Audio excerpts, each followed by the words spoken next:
चलिए अब हम एसआईपी का दूसरा डार्क साइड को समझते हैं। किसी भी म्यूचुअल फंड में डायरेक्ट प्लान चुनने के बाद आपको और एक चीज देखना होता है, क्या वो डायरेक्ट प्लान एक ग्रोथ प्लान है या फिर एक बोनस प्लान।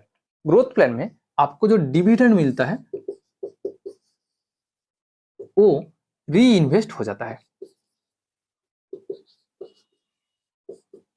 बट एक बोनस प्लान में आपका जो डिविडेंड वो सीधा आपका बैंक अकाउंट में ट्रांसफर हो जाता है।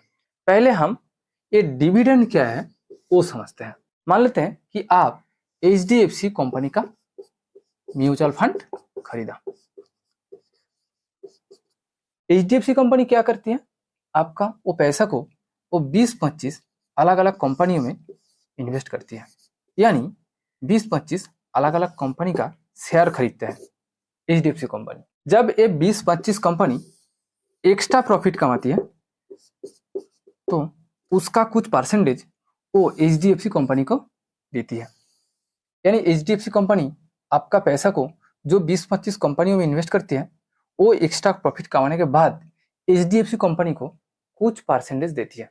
एक्स्ट्रा प्रॉफिट की कुछ परसेंटेज देती है। एक्स्ट्रा प्रॉफिट की जिस परसेंटेज एचडीएफसी कंपनी को मिलता है उसी को ही शेयर मार्केट की भाषा में डिविडेंड कहते हैं। डिविडेंड का मतलब एक प्रकार के बोनस होता है जो कंपनी खुश होकर आपको देती है। ये डिविडेंड को लेकर एचडीएफसी कंपनी दो काम कर सकती है। वो आप जैसे सभी म्यूचुअल फंड होल्डरों में ये डिविडेंड को परसेंटेज के अनुसार बांट सकती है, यानी डिविडेंड के रूप में एचडीएफसी कंपनी को जो पैसा मिला वो आप जैसे सभी म्यूचुअल फंड होल्डरों में वो पैसा बांट सकती है, और आप जैसे सभी म्यूचुअल फंड होल्डर्स की जो बैंक अकाउंट है वहां पर वो पैसा डायरेक्ट ट्रांसफर हो जाता है। इसीलिए इसको हम बोनस प्लान कहते हैं। बट अगर एचडीएफसी कंपनी चाहे तो उस डिविडेंड को भी री इन्वेस्ट कर सकते हैं, यानी एचडीएफसी कंपनी को डिविडेंड के रूप में जो पैसा मिला उससे वो 20-25 कंपनियों का और शेयर खरीद सकते हैं, यानी 20-25 कंपनियों में वो डिविडेंड को री इन्वेस्ट भी कर सकते हैं। जहां कंपनी डिविडेंड को री इन्वेस्ट करती है उसको हम ग्रोथ प्लान कहते हैं।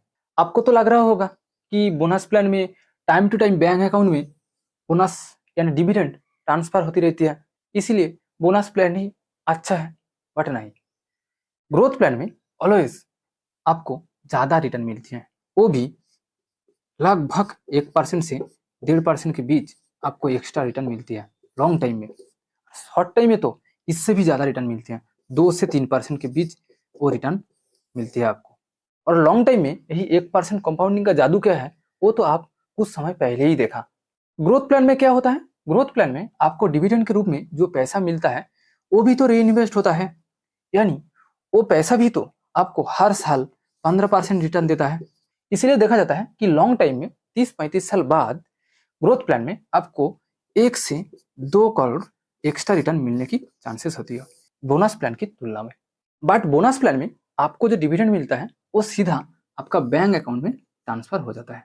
आप चाहे तो उस पैसे को री इन्वेस्ट कर सकते हो, बट 99% लोगों को वो 1% कंपाउंडिंग का जादू ही पता नहीं होती, इसीलिए वो री इन्वेस्ट नहीं करते। इसीलिए देखा जाता है कि जिन जिन लोगों ने बोनस प्लान में इन्वेस्ट किया 30-35 साल बाद उन लोगों को ग्रोथ प्लान की तुलना में 1 से 2 करोड़ कम रिटर्न मिलती है।